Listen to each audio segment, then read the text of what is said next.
Los colombianos vivimos cada vez más tiempo. La esperanza de vida de las mujeres está alrededor de 79 años, la de los hombres alrededor de 72 años. Y a pesar de eso, el aparato productivo, el mercado laboral, nos despacha alrededor de los 60 años. ¿Qué pasa después del tiempo de la jubilación? No se pierda la entrevista con Alejandro López, un economista, tecnócrata del Fondo Monetario, que cuando se jubiló se convirtió en un practicante del yoga en la India. La posibilidad de inventarse una segunda vida es algo que nos obsesiona en este programa y que nos obsesiona como objetivo, porque cada vez somos más longevos y al tener más vida por delante, con una no nos basta. Hay que reinventarse, sobre todo cuando la sociedad piensa que solo debemos tener una. Tengo conmigo aquí un libro que se ha lanzado por estas semanas que se llama Pedales, Picos y Posturas. Pedales, Picos y Posturas. Su autor es Alejandro López Mejía y tenemos con nosotros a Alejandro. Alejandro, bienvenido a esta conversación. Bueno, pues muchas gracias, Mauricio, por tener a este individuo aquí. Bueno, este individuo, Pedales, Picos y Posturas, ¿de qué se trata este libro?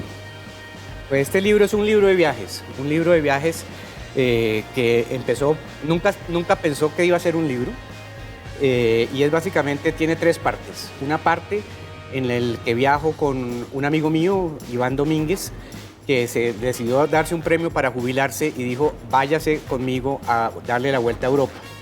En bicicleta. En bicicleta. Y yo le cogí la pita y nos fuimos. Y estuvimos 2 meses dando pedal desde Atenas hasta Ámsterdam. Luego hay una parte, después me fui solo a caminar por los Himalayas. En realidad apenas es una introducción a los Himalayas y es una introducción a las caminadas que me quiero seguir dando, porque pues fueron apenas 5 días, pero de todas maneras fue algo muy especial.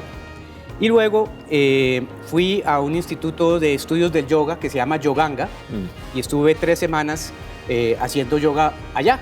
Y es un poco mis experiencias con las posturas y las asanas, con la respiración en especial, y esa aventura al viaje al interior de uno mismo es un poco esa tercera parte. Usted se me parece muchísimo a una persona que yo conocí hace 35 o 40 años que también se llamaba Alejandro López, se dedicaba a la economía, se fue a trabajar al Fondo Monetario Internacional y era un funcionario internacional, lo que hoy llamarían con cierto aire despectivo un tecnócrata. ¿Lo conoce?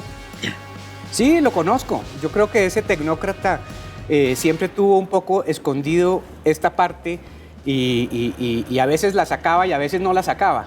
De hecho, yo era un tipo que cuando se iba a lo que llamábamos nosotros las misiones, que como digo en el libro es un tema muy raro, es un término muy raro, porque es como una especie de evangelización y una especie de también como si uno fuera un detective.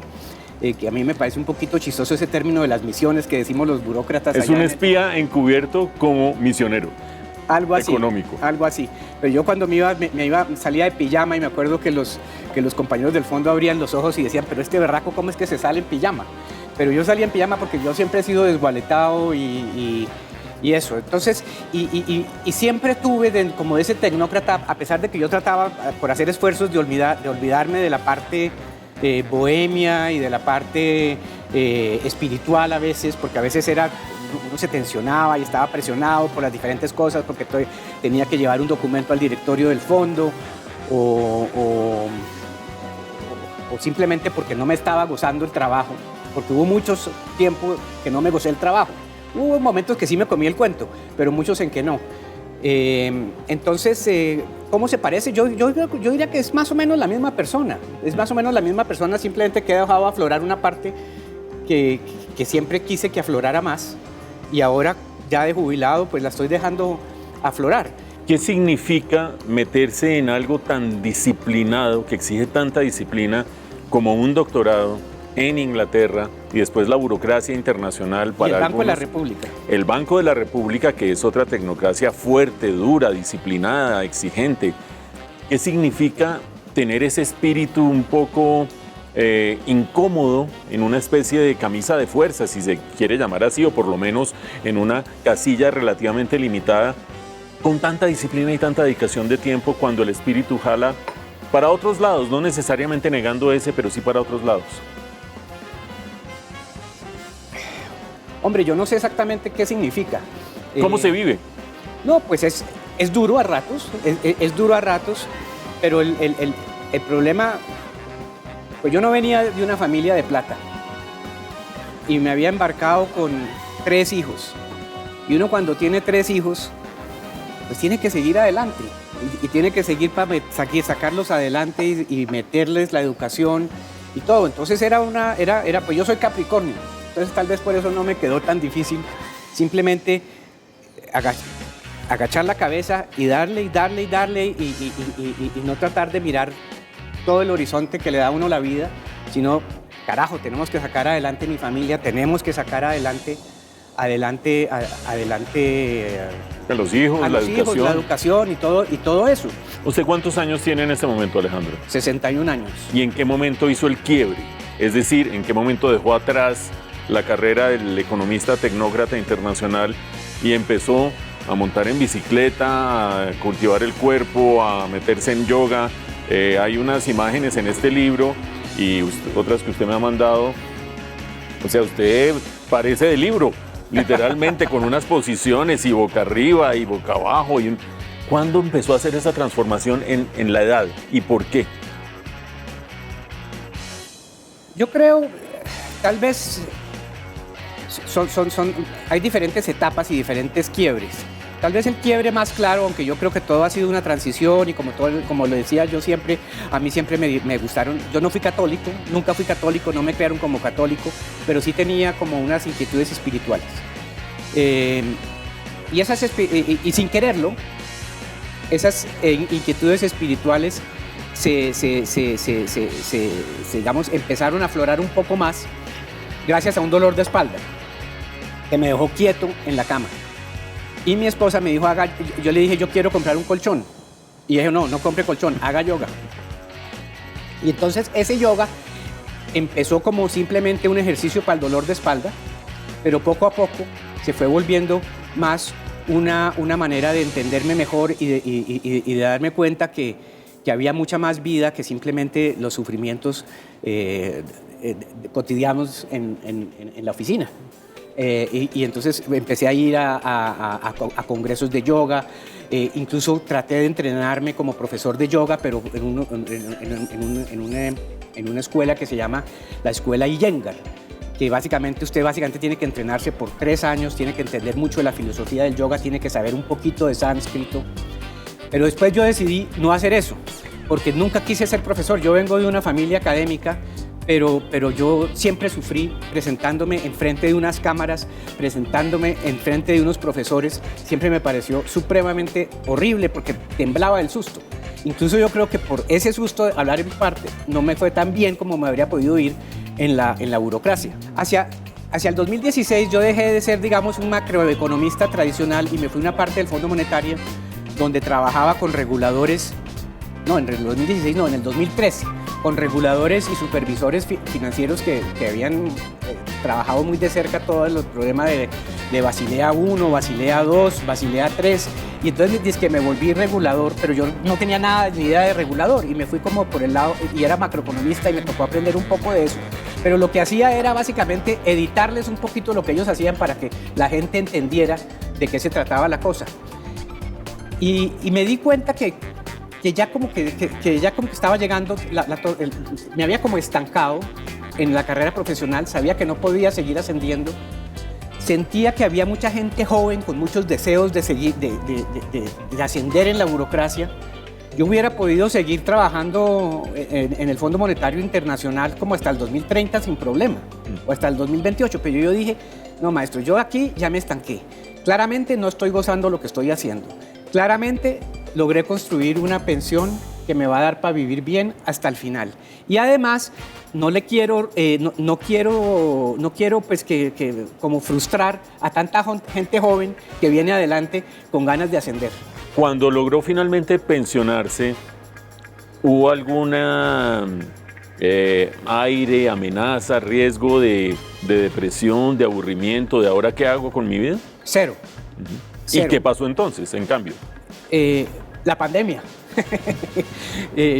básicamente yo me iba a pensionar en mayo del 2020 y me pensaba, el plan era estar 3 o 4 meses en la India haciendo yoga. En eso muchas gracias a Margarita, mi esposa, pues que pues no cualquier esposa, le dice, bueno, maestro, si usted se quiere ir a hacer 3 o 4 meses de yoga, pues acá lo espero. Acá lo espero, ¿no? Incluso a mí me cogió la pandemia, casi que los principios de la pandemia en la India. Antes de jubilarme yo ya había este sitio Yoganga de estudios de yoga, yo ya he ido varias veces. Bueno, afortunadamente no me quedé estancado en la India, llegué, me iba a jubilar al mes, pero me pidieron que me quedara 6 meses más porque estaba toda la pandemia y había muchos documentos que se tenían que presentar y querían que yo ayudara ahí a coordinar y tal. Llegó noviembre y bueno, ya no me podía ir para la India. Entonces dije, pues bueno, ¿qué voy a hacer? Yo siempre había dicho que escribir o que no, pero pues yo no pensé realmente en ponerme a escribir inmediatamente. Me compré una bicicleta para ir a ir al médico por si me daba COVID, una bicicleta para ir al supermercado.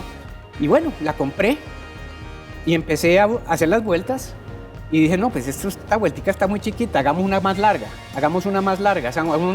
Me encontré con unos amigos ciclistas, casi todos latinoamericanos, muchos colombianos. Me hice socio de ese club de bicicleta, me compré una mejor bicicleta, empecé a andar en bicicleta cada vez más, ya me podía montar 100 kilómetros, podía montar 120 kilómetros, siempre llegaba de último, porque yo siempre fui muy mal deportista. Yo era teórico del deporte, siempre me gustó teorizar sobre el fútbol, teorizar sobre la bicicleta, pero nunca fui ciclista. Siempre llegaba de último en las carreras del colegio, de correr y todas esas cosas.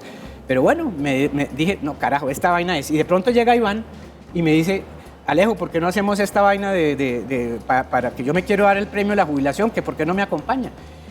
Y yo le dije, pues listo, vámonos. Entonces déjeme le pregunto algo. El viaje por Europa en bicicleta, sí, fueron 7 semanas, 6 semanas más o menos. Fueron 8 semanas. 8 semanas, que está registrado en el libro A Pedalear por Europa, es la primera parte. Se dio en el año 2023. 5 años antes, usted no montaba en bicicleta. No montaba en bicicleta. ¿Y qué hace un cuerpo de 58, 59 años estrenándose como ciclista? ¿Qué pasa allí? ¿Usted cree que usted, además usted lo ha dicho, nunca fue gran deportista? ¿Todos podemos? Y tengo una barriga que no se imaginan. No, pues es que toma mucha cerveza, hermano. Toma mucha cerveza. Sí. Pero, ¿qué pasa ahí? Volvámonos inspiracionales. ¿Qué se le puede decir a alguien de 57 años? Que no está viejo, que no sea pendejo, que no está viejo, que si le provoca y que siempre dijo, es que yo hubiera querido hacer tal vaina. Hágala. Se puede hacer, que no hay problema.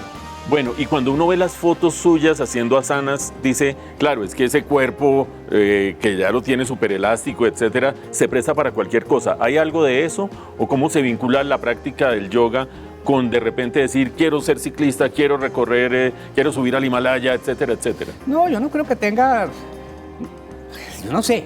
De pronto le facilita en algo, pero en otras cosas lo perjudica. Digamos, la bicicleta le perjudica su yoga si es que usted asocia el yoga con la flexibilidad, lo cual es totalmente falso. Es decir, la gente dice, es que yo no hago yoga porque no soy flexible. Pendejadas. Es decir, el yoga es mucho más que ser flexible. Y de hecho, la idea es que uno pueda seguir haciendo yoga hasta los 90 años. Uno no tiene que hacer posturas raras. Aquí a mí por dármelas puse algunas posturas que a cierta gente le puede parecer raras, pero si uno simplemente hace así y respira por 3 minutos así, está haciendo yoga. Simplemente concentrarse en uno mismo, concentrarse en la respiración y encontrar las maravillas que usted encuentra así. Usted dice en su libro y en nuestras conversaciones previas que el yoga le ha dado cosas, pero principalmente una que es como armonizar un poco más sus estados de ánimo. Cuénteme un poquito de eso. Yo era un vago, el berraco. No hacía sino tomar cerveza todo el día, entraba borracho a clase, pero poco a poco eso era como una especie de, lo que yo llamo aquí en el libro como una especie de adolescencia tardía, porque mi papá fue un tipo importante que se suicidó cuando yo tenía 9 años. Álvaro López Toro. Álvaro López Toro. Y entonces siempre está ese fantasma de él, ¿no? Siempre estuvo. Yo creo que todavía está, pero antes estaba de una manera más presente y era una necesidad como de tratar de al menos alcanzar lo que él había logrado.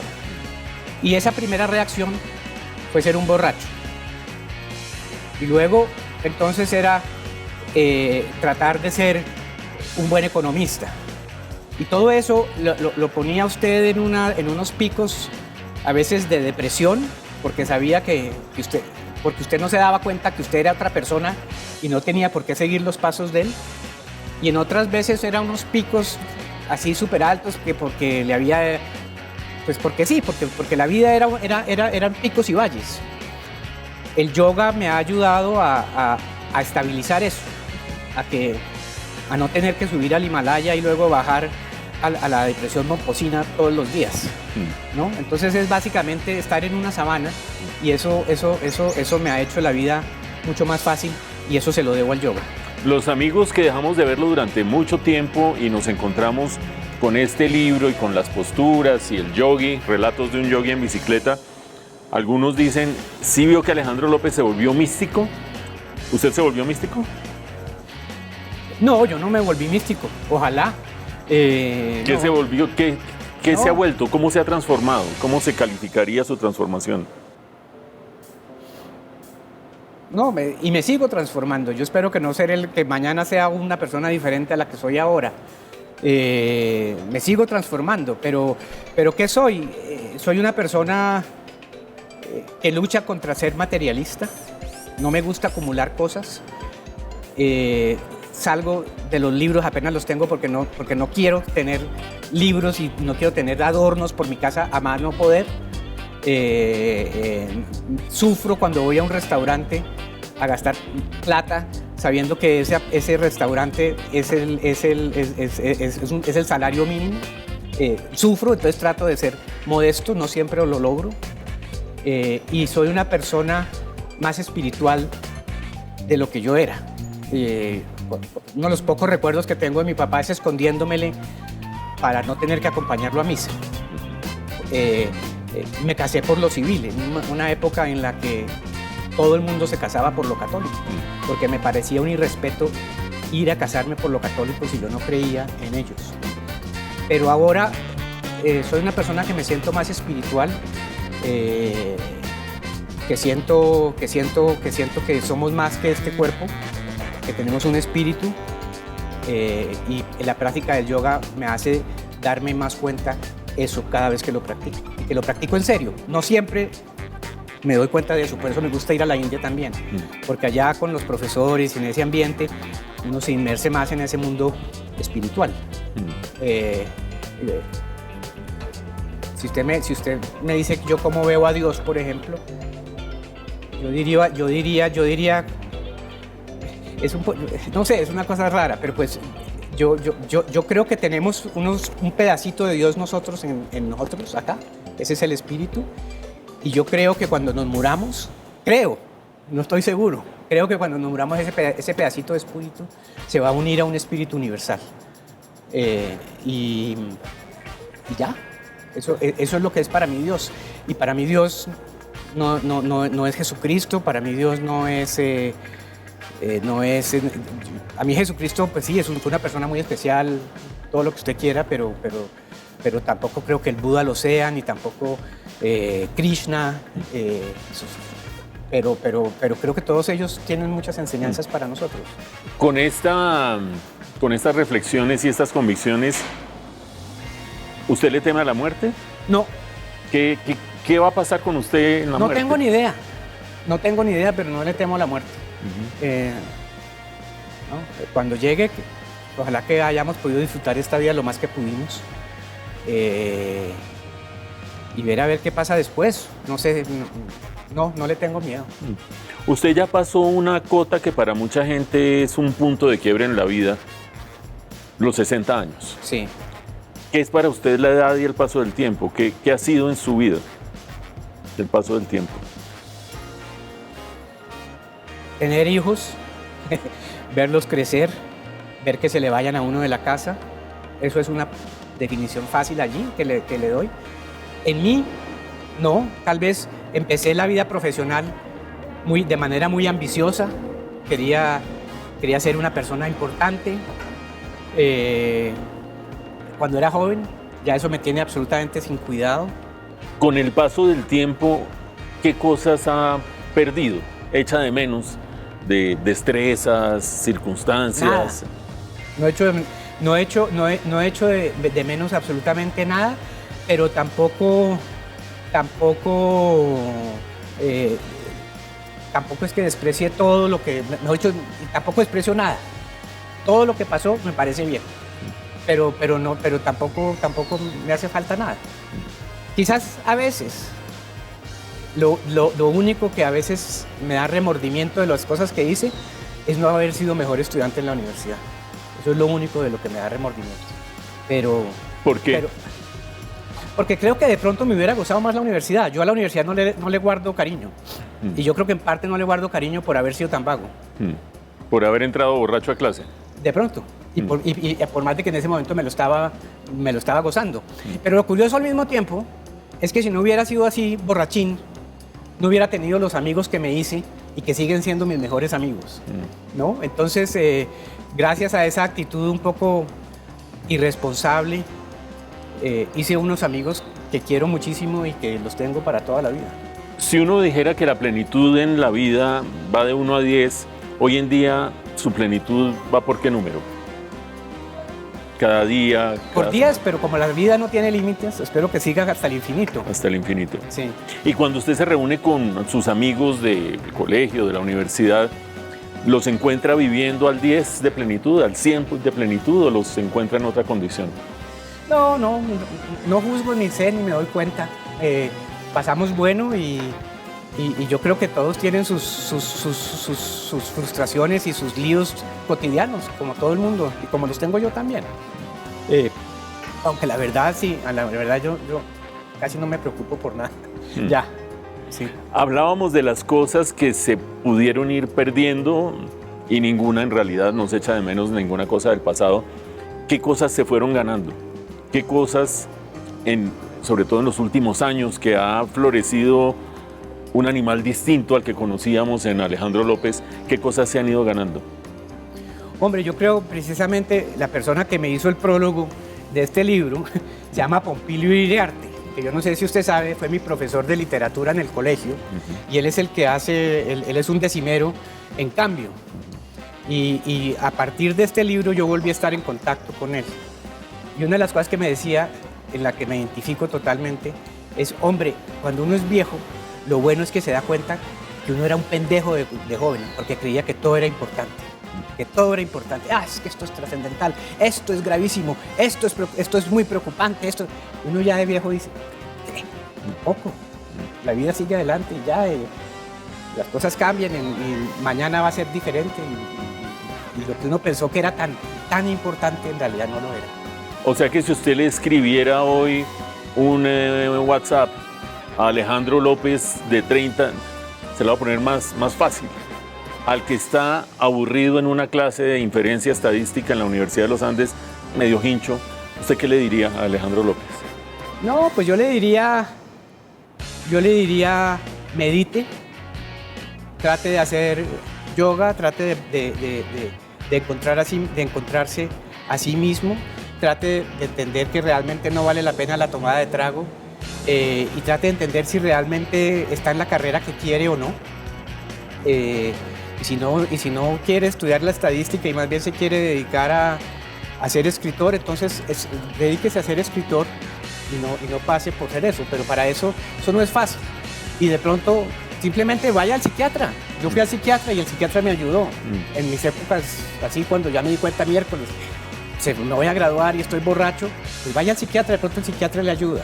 Pero no posponga esas decisiones. Trate de hacer las cosas con seriedad y ahí sale adelante. ¿Usted diría que usted ha tenido un propósito en su vida o lo tiene hoy?